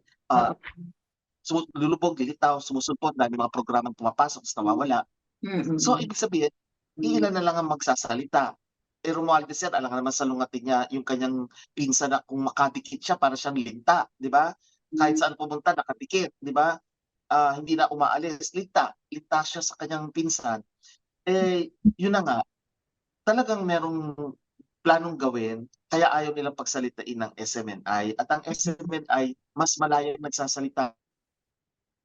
Yan eh. Hindi yan kasi nababayaran. Kaya nga, malalaman natin eh, kapag isang istasyon ay malaya, walang sponsors. Kapag walang sponsors, ibig sabihin, sariling bulsa nila yan. At hindi sila yung i-influensyahan. Parang Katipunan Channel lang yan, Attorney Nick. Wala kaming sponsor. Di ba? Anyway. Kaya nga, totoo ang sinasabi natin eh. Oo, hindi. Kasi ang ginagawa naman natin, Attorney Nick, minsan sa madalas, sa maraming pagkakataon, abono pa tayo, di ba? Pero tayo, ginagawa natin to para maturuan natin ang ating mga kababayan, maging maliwanag. Kasi nasa kalagitnaan ng pagkalito ang mamamayan eh. So kung hindi mo ilalatag ang katotohanan, hindi mo sasabihin sa kanila na itong nangyayari hindi mo ipapaliwanag ng maayos, na madali nilang maintindihan, maliligaw sila, Attorney Nick. Mas madali mong, sabi nga ni Pangulong Duterte, ginagawa niyong bobo ang mga Pilipino. Di ba? Sinabi niya yan? Sinabi niya yun. Sa Hindi sinabi ko ngayon. Inulit ko lang pala. Inulit mo lang, Attorney Nick. Hindi ko kasi napanood hindi ko napanood yung kanyang Napanood na speech. ko. Nakita ko lang yung statement niya regarding kay Pangulong Marcos. Yun lang ang nabasa ko. Pero hindi ko alam yung sinabi pala niya yun. Pareho pala kami ng Yes, ako, Attorney Nick, maraming kaya maganda rin sa lahat po ng ating mga kababayan, let's be aware of what is happening in our country. Kasi para po alam natin, hindi sa may kakampihan ka. Of course, tayo lahat, wala tayong ibang kakampihan, kundi kung sino ba ang magpapaahon, magpapaangat ng buhay at kabuhayan ng ating mamamayang Pilipino. We have the right to life, right to speak, 'di ba? Right of movement, at higit sa lahat, sabi nga ang human beings are created in the image and likeness of God with the right to life, liberty, and pursuit of happiness. So pwede tayong gumawa ng pwede nating para mapahusay natin ang buhay natin gamit ang siyensya, teknolohiya at iba pa, 'di ba? Yan ang natatanging katangian ng tao, ang pagiging creative, Attorney Nick, 'di ba? Kaya wag kung nakikita natin na ginagawa tayong bobo, anuhin natin sila. Sabi nga ni Duterte, ano ba yung word na ginamit nila? Murahin nyo yung mga natatawa ako sa kanya ko. You will enjoy watching our former president Rodrigo Roa Duterte. Talagang tumatama sa puso, 'di ba? Yung lahat ng kanyang mga sinasabi. At sabi nga niya, sige, edi patayin niyo ako. Sabi niya gano'n. Alam niyo na, sino papatay sa akin? Nandyan sa Malacanang, sabi niya gano'n. Diretso siya nagsasalita ng gano'n. But anyway, with what is going on, 'di ba, Attorney Nick? Syempre, gusto kong malaman din on the economic side ng ating bansa. Kasi 'di ba, syempre, merong mga pinapalutang ngayon na umuusbong daw yung tinatawag nating panibagong virus na naman, mga gano'n pagdating sa kalusugan natin, 'di ba? Pero syempre, maraming nag-aalsa, maraming nagagalit. Ito na naman tayo, baka mamaya lockdown na naman, etc. Kukontrolin na naman nila ang movement ng tao. Syempre may effect yon sa ating bansa, sa ekonomiya ng ating bansa.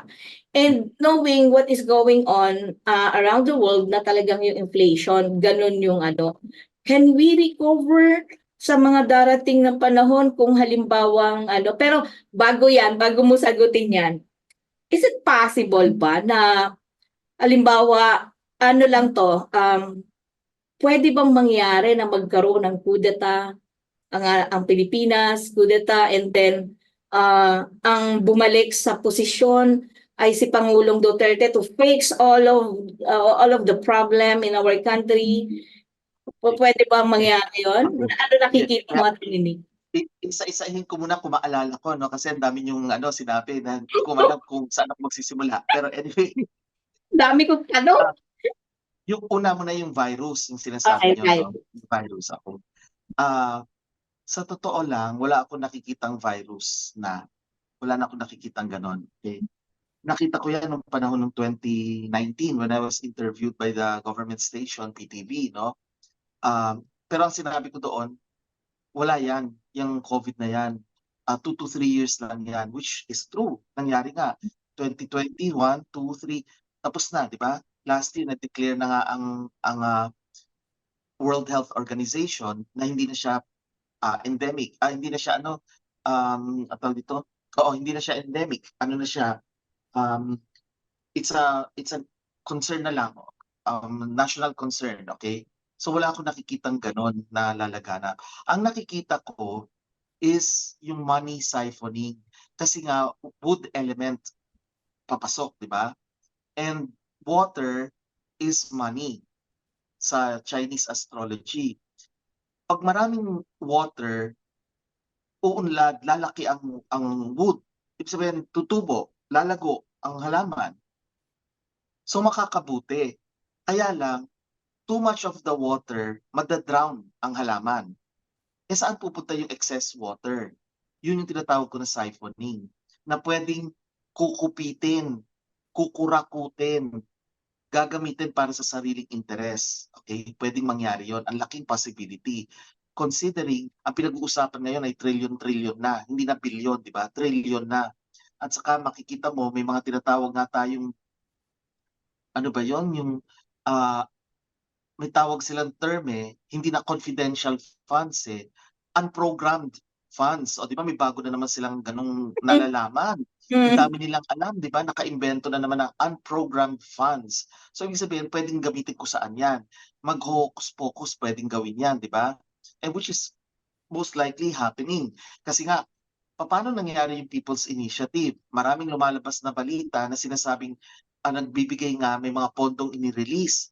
Kasi nga bawat bawat, mambabatas natin meron silang mga nakalaan na pondo na puwede nilang gamitin at their disposal. Eh, kung sa pananaw nila i-ju-justify nila na ganito lang 'yan, gagamitin nito, hindi puwedeng magreklamo ang kapwa nila. Kasi puwede lang naman sila ireklamo kapag conduct unbecoming of a member. Eh, hindi naman conduct unbecoming yun, puwede nilang sabihin, "This is legislation. I want to change the constitution." Eh, di tatameme ka, wala kang complaint kasi nga, oo, nakalagay nga pala sa batas 'yan. O, alam nga namang ilaglag mo yung kapwa mo kasi puwede ka ring ilaglag niyan. May baho ka rin naman kasi lahat sila may mga baho. O di Mm. siyempre maglalaglag yan, eh, di aalingasaw sila lahat sa Kongreso, ayaw Mm. nila yun, magpapapako sila. Okay, kaya gagamitin nilang panakot yung virus na naman, para ang mga tao, ay mapapaniwala, pero hindi totoo yun, wala akong nase-sense na virus. Okay, wala. Yung sakit sa balat hindi ko na rin nase-sense yun, medyo wala na. Okay, ang nase-sense ko yung mga changes in nature, okay, pero that's another topic. Tapos ano yung isang tanong mo, Miss Cathy, bukod sa virus may binanggit ka? Yung posibleng magkaroon ng kudeta, si Kudeta. PRRD, oo. Yeah, oo. In terms of coup d'etat, anything can happen. Just like what happened in 1986. 'Di ba? Who would think na si Cory Aquino na isang may bahay lamang ay bigla na lang magiging pangulo ng bansa, 'di ba? So, pero at that time wala pang coup d'etat. There was no law yet on that. Saka sila nag-create ng law nung nagkaroon ng, ah, ano tawag dito, yung sa Manila Peninsula Hotel, 'di ba Yes, nagkaroon ng kila yung Gringo, si kila Rico Gringo Honasan. nasaan, oo, oo. Oo. So dun lang nagkaroon ng batas na inamyandahan ng ating revised penal code, nagkaroon ng bagong krimen, coup d'etat na krimen.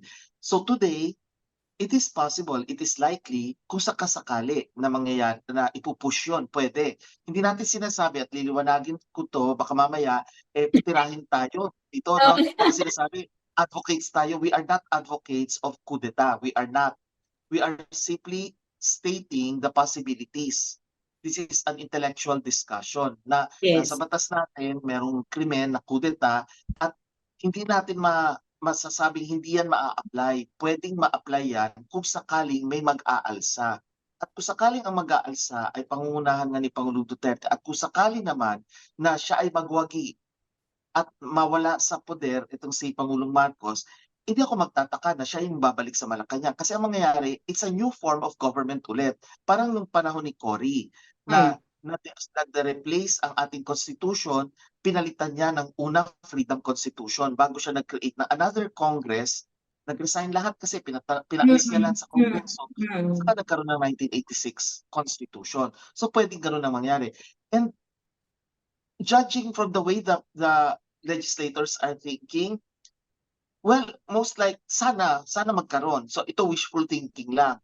But I'm not saying that it will happen. Kumbaga, if that is the only way para mabago na talaga ang Pilipinas, if Para that is the only luminis. way, yes, then that will mean a lot of differences. Ang laking magiging pagbabago ng Pilipinas if ever that will happen. Pero wood year tayo eh. Ang wood kasi is not violent eh. It's not it's more mellow eh. Mellow. Ang violent lang ang nature, pero ang sistema medyo siya. But I would like to add also ang sinasabi ng Western astrology kasi nitong January 20, ang Pluto, ang planetang Pluto ay tumapat na sa konstelasyon ng Aquarius. Okay?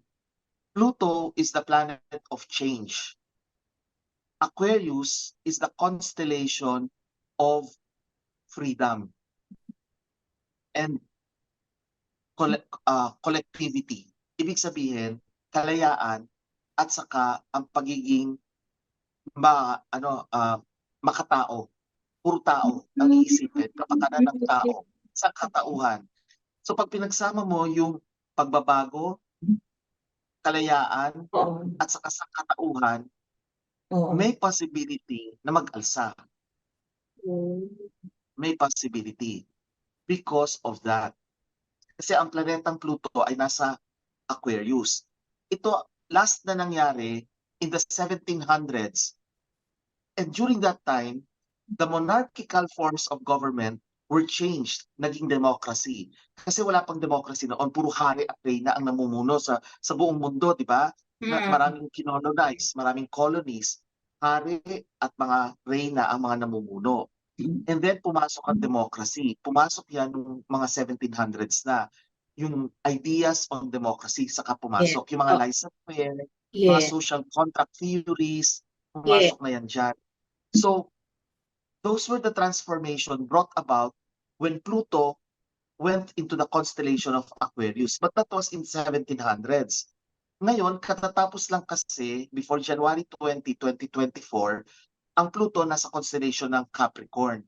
And Capricorn is about structure of government. So tapos na yon. Now, there will be changes, pero it should be for humanity, collectivity, freedom of the people. So yun ang mangyayari. So it's change, freedom, people. So I will not be surprised kapag may magkaroon ng pagbabago na ang mga tao mismo ang mag-aalsa. Tao, hindi isang pinuno lang, kundi mga tao na ang kikilos. Ibig sabihin nito, marami magsasalita from different sources. Yung pressure, hindi yan hindi yan malalabanan ng isang ruled by Mercury. Kasi si Pangulong Marcos is Mercury. Samantalang si President Duterte is ruled by Aries. And sa Aries kasi, war. God of war. Samantalang yung isa, benign. Ganun lang, prente-prente lang. Ganun ang katangian, reserve kasi ang Virgo eh. So kung sakaling magkakaroon ng changes, wala talagang magagawa ang isang Virgo. Okay? Compared dun sa kagustuhan ng maraming tao. Kasi the planetary confluences and influences will dominate. At ito, pagka nangyari, this will last for 20 years, itong Pluto in the constellation of Aquarius. Oh, okay. Lahat tayo, wala na sa mundong ito bago bumalik ang Pluto ulit sa Aquarius. So, once in a lifetime natin ma-experience ito. Changes in society. Of changes in society to change Yes. freedom and people. Oo. Yes. Yes. Kumbaga parang kung ako hindi ako isang psychic at i-visualize ko yung to correct things really of what is really going on, ito talaga yung path na pwedeng mong gawin para maitama ang maraming bagay. Actually, Miss Cathy, hindi siya path na pwedeng gawin eh. Path na talagang tatahakin nating lahat. Wala tayong ligtas. Ganun kasi ang astrology eh. Gabay ito na ito na. Hindi tayo pwedeng umalis, lumihis. Lahat tayo papunta rito. Buong mundo yan hindi lang Pilipinas. Lahat tayo. So kasama rin dyan yung pagbabago sa Amerika. Pagbabago sa China. China and Taiwan. Kasi collective eh. So the people of China ang magpe-predominate, hindi Taiwan. Kahit lumaban ang China, magdo-dominate talaga ang mainland China. Oo. Tapos technological advances pa. Makakawawa ang So yung sinasabi ko, papasok ang technology kasi Aquarius is mind eh. It's an air sign. So it's about technology. So pag umiral yung technology, control of economies, hindi physical na gera, Hindi. changes Talagang economy. Yes, Oo. lahat tayo doon papunta. Hindi ka makakalihis dito. Sasabay ka talaga eh. Wala kang choice. Lahat tayo. Wow. Talagang medyo nagpapachi-pachi yung aking mga nasa isip habang nagde-discuss ka, attorney. Para tayong nasa klase ngayon, children. Yung ating mga tagapanood ngayon, dito nyo lang po yan makikita at maririnig kay Attorney Nick Ñañita, kasi sa kanyang YouTube account, sa Nixtradamus at saka dun sa kanyang mga FB social media pages po, ay talaga iba rin naman po yung style ng kanilang mga discussions doon. But here talagang medyo may konting technical, medyo may konting But naalala ko lang, sabi mo, yung kwento mo kanina in 1700s, di ba, monarchy turned into democracy, at nabanggit mo yung tinatawag nating social contract na biglang pumasok sa akin the time also of the Bretton Woods Agreement. Remember that? Kasi they changed they removed the Bretton Woods, nag-iba sila ng na yun naman, nag-collapse yung ating and then biglang pumasok sa akin yung they created the central banking system na dati-rate, it's a national bank, wherein the national bank during the Alexander Hamilton, who is the first treasurer of the Quezon City of America, 'di ba? Di ba? Makikita mo, Attorney Nick, kung paano kinonvert nila ang isang naghihirap na America during that time. Depression sila during that time. But they put up railways, pero tinayo rin nila ang national banking. And correct me if I'm wrong on my kasi this is also our discussion in ang ating katipunan. Parang nagkaroon kami ng comparative between the national bank and the central banking system, okay? Well, ang sabi ng aming presidente si Itos Valdez, national banking system is very good kasi kumbaga yun ang magpopondo ng lahat ng investment ng lahat ng project mo, pero kumbaga kung ano man yung mga nakuha mo na mula sa taxes, na mga income mo, pera ng galing sa resources mo, nasa sariling bayan mo lang at hindi ka pwedeng pakialaman ng outside bank. Ibig sabihin, yung national bank mo, ikaw lang magmamando, ikaw lang lahat ang magmamaniobra patungo doon sa kung ano man yung gusto mong tahakin na programa ng iyong pamahalaan. Kung paano mo siya paunlarin. You put up railway system just like what they did, 'di ba? Alexander Hamilton during those days, 'di ba? Yes, yes. Can you add anything? Yeah, alam mo, maganda na banggit mo yan kasi di ba kanina kasabi ko lang na the planet Pluto was in the constellation Capricorn. And Hmm. Capricorn is about structure of government, restructuring, financial stability. Kaya ganon, nagkaroon ng pagbabago sa mga pamahalaan, pumasok na yung demokrasya, nagbago rin ang sistema ng pangangalakal, pati yung sistema ng pananalapi sa anemika. Kaya nga nagkaroon sila ng national banking system, pati yung railway system nila. Kasama yan sa structures na nagbago. And that's because nasa Capricorn nga. Kaya lang tapos na ang Capricorn ngayon. Kasi noon, nagtamasa rin naman yung mga mayayaman. Like the railway, ang daming kaso ako nabasa tungkol sa railroad cases ang tawag doon, na yung mga mayayaman, sinamantala naman yung mga mahihirap, pero walang nagawa yung mga mahihirap. Ang nagwigi pa rin yung mga mayayaman kasi kontrolado rin nila ang pamahalaan. Sila rin kasi naglaklok sa pwesto ng mga taong namumuno. That was doon. Ngayon, iba na, Aquarius na. Ibig sabihin, hindi na pwedeng umiral yung mga namumuno. Taong bayan na, humanity na. Kung sakali man may mamumuno, ang iisipin niya, taong bayan, hindi sarili niyang interes. So magkakaroon ng transformation, hindi lang panlabas even inner transformation. So yung mga gahaman, magmumuni-muni yan kasi isipin nila yung mga kaluluwa nila talagang impyerno ang tuloy. So mag-iisip talaga sila at maliliwanagan sila kasi kasama rin sa pagbabago ang mga anak nila, mga apo nila na merong mamamatay o kaya may maaaksidente at magbubukas sa kanilang kamalayan na iisipin nila hindi pala physical na mundo ang mahalaga kung hindi yung gagawin nating kabutihan sa kapwa. So maganda rin naman 'yun. Kasi kung yun lang ang tanging paraan para magbago ang kanilang pananaw at magpakabuti sila, magpakabait sila, mangyayari 'yun. Naku, ako hopeful ako na ganyan talaga yung tutunguhin natin ng ating bansa, Attorney Nick. At alam mo, I enjoyed really so much our discussion. And ako pangarap ko matuloy-tuloy natin. Nami-miss ko yung ating alamin ng batas, wag ungas. Ay, oo. Sige, gagawa tayo diyan, oo. Gawin Sige, na nga sige. natin uli yan kasi ang daming Oo, mga alam niyo yon yung mga batas ngayon na umiiral. In fact, ang sarap pang pag-usapan natin about yung social contract, no? But maganda yung pag-usapan sa yung alamin ng batas kasi 'di ba? yes, Para yes. sa totoo lang po, alam niyo mga kababayan, if you meet Attorney Nick in person, talagang maa-amaze ka. There is something different within you between parang you build a relationship kahit na hindi pa kayo magkakilala, first time nyo lang na magkita.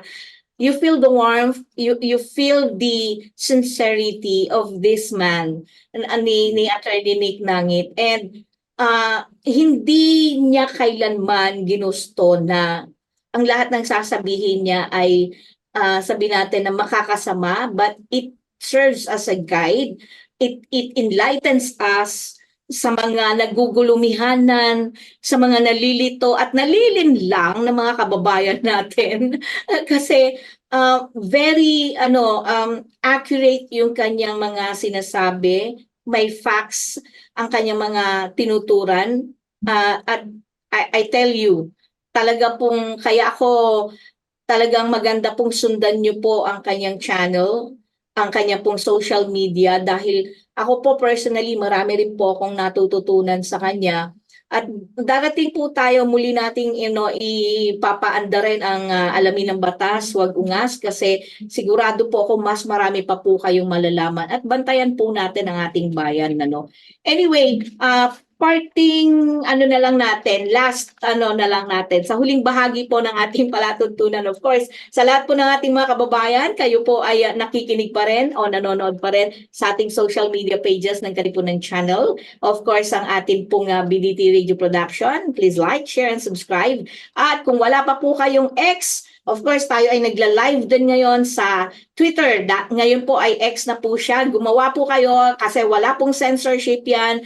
At pati sa Rumble. Puntahan nyo rin po yan dahil yan po, marami po kayong malalaman ng mga nagaganap sa iba't ibang panig po ng daigdig natin na wala pong censor. At kayo, tignan nyo kung ano, are they telling lies? Nagsisinungaling ba sila? Of course, hindi. Wala pong ano yan, walang cut, walang slice, walang angulo. Makikita nyo po ang katotohanan. Let us be hopeful. Manalangin po tayo sa ating Panginoon, sa ating Diyos, no? Ikaw man, ano man ang relihiyon mo, para po sa kabutihan ng sangkatauhan. Ang henerasyon po natin ngayon, kinakailangan ipaglaban natin, ayusin natin ngayon pa lang para ito yung regalo natin sa susunod na henerasyon. Dahil para kahit wala na tayo, hindi po tayo mumurahin at hindi magagalit sa atin at susunod na henerasyon na wala tayong ginawang mabuti para sa susunod o para sa kanilang kinabukasan. Attorney Nick, huling ano ko na lang to, request ko na lang sa'yo. Bababa yung presidente. Joke! Ang hilig ko talaga sa ano, no? Oo. Parlas na bilog, huwag tutulog bilog.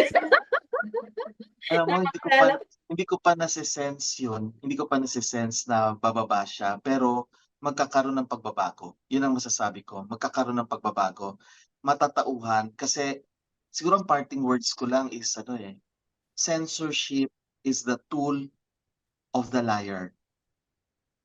Kung sino yung sinungaling, ang kanyang ginagamit lang na sandata ay ang pigilan tayong magsalita. Kapag siya ay of the loser, censorship is the tool of the loser. Okay? So alam niya kasing talo siya, kaya pipigilan tayo magsalita. Kasi kapag alam mong nananalo ka or alam mong nasa tama ka, hahayaan mo lang ang mga tao magsalita kasi alam mong tama ka. At lalabas ang katotohanan. Kailanman hindi pwedeng matabunan ang katotohanan ng kasinungalingan. So yun lang siguro, Miss Cathy, ang maibabahagi ko. Sa lahat na nakikinig ng tuklasin natin, maraming salamat sa pag-anyaya mo sa akin dito sa KDP Channel. Salamat. Thank you so much po. Isa pong malaking karangalan sa palatuntunan ito, lalo na po sa akin, ang oras po na ipinagkaloob nyo sa amin. Hindi po ito ang maraming pagkakataon na makakasama kita. Lagi at lagi, hindi man tayo nagkikita ng personal, hindi man tayo nagkakasama, pero ang puso ko po ay lagi pong nagmamahal po para sa inyo, Attorney Nick. I love you. I love you. Love you Thank you too, po. Miss Cathy. Saludo po sa inyo. Salamat po. Okay, inyo po nga napanood ang atin pong napakahusay po na abogado, CPA, Certified Public Accountant, at isa po nga magaling pong magpiano, sikat na sikat po yan. At kung meron po siyang mga konsyerto, bagamat hindi ko po napuntahan nung nakaraan, ay syempre, pinopromote po natin yan dahil makikita po natin ang kanyang galing sa ganitong aspeto. At syempre, ang celebrity psychic na talagang walang kupas, na talagang nagsisiwalat po ng mga nagaganap po sa atin at magaganap pa, at makikita nyo po ang tawag dito. Talagang makikita mo hindi po lumilihis bullseye. Ganon talaga Anyway, maraming salamat po sa lahat ng tagapakinig. Magandang hapon po sa inyong lahat. At sana po ay patuloy po kayong sumubaybay sa aking palatuntunan, ang tuklasin po natin. Hanggang sa muli, mga kasama po, of course, every Wednesday 2 to 3 p.m. po ng hapon. Magandang hapon po sa inyong lahat. A natural setting with so much greenery around you. Hill Spa Resort boasts of 3 large and clear pools, 3 spacious function halls, and several clean and cozy rooms for a memorable and enjoyable overnight stay. Our various facilities can cater to various budgets. Hill Spa Resort is located in Barangay Lalakay, Los Baños, Laguna. Why not check us out for that overdue bonding activity with family and friends? For inquiries, please call Joey at 0932-624-2019. Hill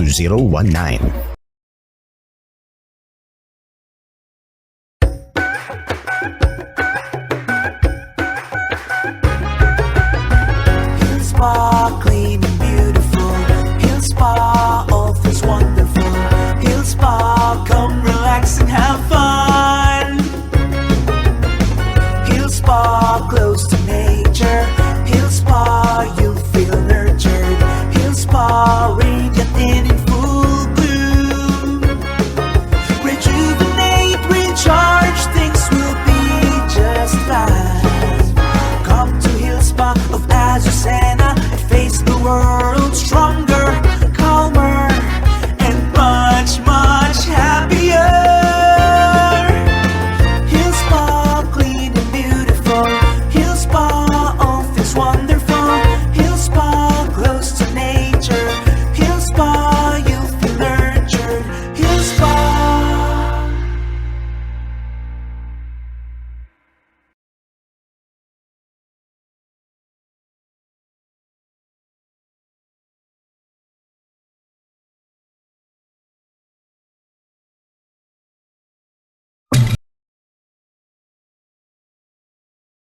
Inyong napakinggan ang palatuntunang Tuklasin Natin.